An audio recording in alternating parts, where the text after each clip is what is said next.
My third point is Islamophobia. There are 1.3 billion Muslims in this world. There are millions of Muslims living in other countries, European countries, in the US, as minorities. Islamophobia, since 9/11, has grown at a pace where it is alarming. Human communities live together. There should be understanding amongst them. But Islamophobia is creating a division.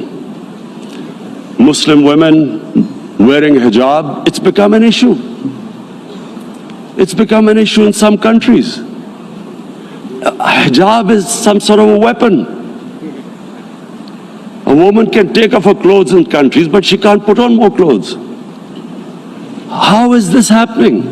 Because of Islamophobia. And how did this Islamophobia start? After 9/11.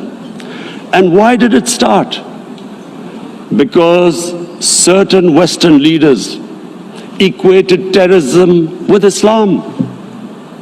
Islamic terrorism. Radical Islam.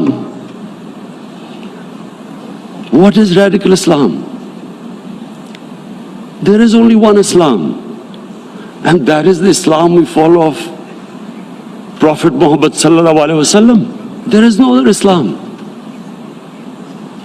Radical Islam, Islamic terrorism, what message did they send to people in the West, and why is there Islamophobia? How is a person in New York, in the Midwest, in the US, in European capital, how is he going to distinguish between who is a moderate Muslim and who's a radical Muslim? Because terrorism has nothing to do with any religion. This Islamic terrorism, Islamic radicalism, and sadly used by leaders, this has been the main reason for this Islamophobia. And it has caused pain amongst Muslims. We in Muslim countries watch this Islamophobia traveling abroad, and it's getting worse. And may I just say, Mr. President, that in European countries, it is marginalizing Muslim communities. And we all know that marginalization leads to radicalization. Some of the people who ended up as militants in Syria and other places were from marginalized Muslim communities. And my point here is that we must address this issue. I'm sad to say that we Muslim leaders have not addressed this issue either. After 9/11, when this thing came about war against radical Islam, rather than Muslim leaders trying to explain to the West that there is no such thing as radical Islam, in all human communities, they are radicals, they are liberals and rest are moderate. All human communities, Christians, Jews, everyone has it. But Islam is not radical, neither Judaism, neither Christianity, neither Hinduism. No religion preaches radicalism. The basis of all religion is compassion and justice, which differentiates us from the animal kingdom. But unfortunately, the Muslim leadership was so scared of being called radical Islam that all of them became moderates. In Pakistan, we were in the eye of the storm, and our government coined a phrase called enlightened moderation. No one knows what it meant, but everyone started putting on Western suits that they were moderates, started speaking. Even those who didn't know English would speak English because they were moderates. No one had a clue what it was, because we in the Muslim world did not explain to the West that there is no such thing as radical Islam. One of the reasons why after 9/11 Islam was supposed to be equated with terrorism was suicide attacks. Because the 9/11 bombers did a suicide attack, all sorts of theories came up that the Muslims are involved in suicide attacks because they will get virgin in heavens. Some came up with, what about women? Suicide attackers. So this bizarre thing happened. No one explained. Suicide attacks and Islam were equated.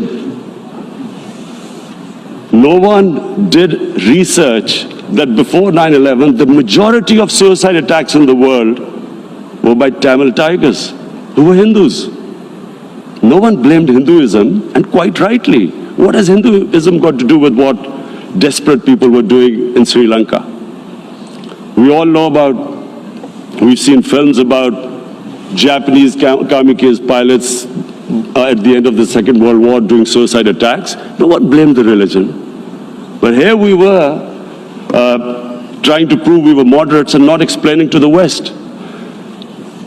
But the most important thing I wanted to say here today, in explaining this Islamophobia, Mr. President, and I feel it's very important because I've spent, because of, I played professional sport in England, I spent a lot of time there. So I know how the Western mind works and how West views religion. So where the misunderstanding about Islam came. And one of the reasons it caused Islamophobia. That was, in 1989, this book was published, maligning, insulting, ridiculing our Prophet Muhammad sallallahu alaihi wasallam. And there was a reaction in the Muslim world. The West couldn't understand what was the problem. Because in the West, because I have spent so much time in the West, religion is perceived completely differently. They don't look upon religion like we do. And so, Islam was supposed to be an intolerant religion. It was against freedom of expression. And Islam took a real beating 30 years ago. I still remember it became a watershed. And every 2 or 3 years, someone would malign our Prophet, peace be upon him. There would be a reaction by the Muslims. And again, it was Islam, an intolerant religion. Again, this time, I blame a certain section of the people in the West who deliberately provoked this, knowing the impact it would have. But the majority of the people in the West didn't understand. This is where, again, Muslim leadership let the Muslims down. We should have explained to them what our Prophet, peace be upon him, means to us. So in 1 minute, I'll try and explain what he means to us. Our Prophet was the witness to the divine book, the Holy Quran. The Holy Quran is the book of guidance for Muslims, and the Prophet's life was living the Quran. He was an example of what the Quran guided us to be. So he is the ideal we all try to get to. The Prophet created the state of Medina, the first state in Islam.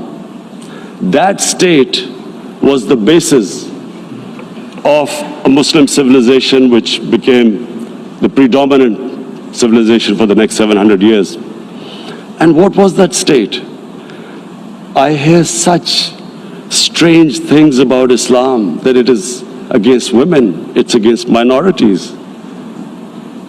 The first state of Islam in Medina, it was the first time a welfare state was set up. The state took responsibility of the weak, widows, orphans, poor people, handicapped. It taxed the rich, spent the money on the poor. The state announced that all human beings are children of Adam, hence equal, whatever the color of their skin. The state announced, the Prophet announced that, and slavery, the whole system depended on slavery as it did for many years in the Western societies. The Prophet said that one of the greatest deeds is to free a slave. But because the society depended on slavery, he said, but if you have to treat them as an equal member of the family. And as a result, something happened in a Muslim world which hasn't happened in any other civilization. Slave dynasties appeared, slaves became kings. The Mamluks, slaves who ruled Egypt. In India, there were slave dynasties. And then, with minorities, again, you hear that Islam is supposed to be against minorities. Let me just make this clear. In Islam, the Prophet announced that everyone was free to practice his religion. It was a sacred duty to protect the places of worship of all religions. He announced that every person is equal in front of law, whatever his religion or his color. And this incredible case, and I always quote this, that the fourth Khalifa, the head of state of Medina, he lost a court case against a Jewish citizen.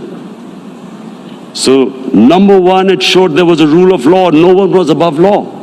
And number two, that a Jewish citizen was an equal citizen. So, Mr. President, when a Muslim society is unjust to its minorities, it is going against the religion of Islam and our Prophet, peace be upon him. So, it is important to understand this. The Prophet lives in our hearts. When he's ridiculed, when he's insulted, it hurts. As we human beings understand one thing, the pain of the heart is far, far, far more hurtful than physical pain. And that's why the Muslims react. And I always thought that if I ever had this stage, I would try and explain this to the world community, especially to the Western community, because having lived in the Western community, people didn't understand this. When I first went as a teenager to England, there was a comedy film on Jesus Christ. It's unthinkable in Muslim societies. So we need to explain that, look, in a human community, we must be sensitive to what causes pain to other human beings. We have, in the Western society, and quite rightly, the Holocaust is treated with sensitivity because it gives the Jewish community pain. That's all we ask. That do not use freedom of speech to cause us pain by insulting our Holy Prophet. That's all we want. And now, the number fourth point, Mr. President, and this is the most critical point, is the reason why I especially came here. It is about what is happening in Kashmir. Before I go on this, I want to make one thing clear, that when we came to power, my first priority was that Pakistan would be a country which will try its best to bring peace. We had been through this war on terror. We joined the United States war on terror after 2001.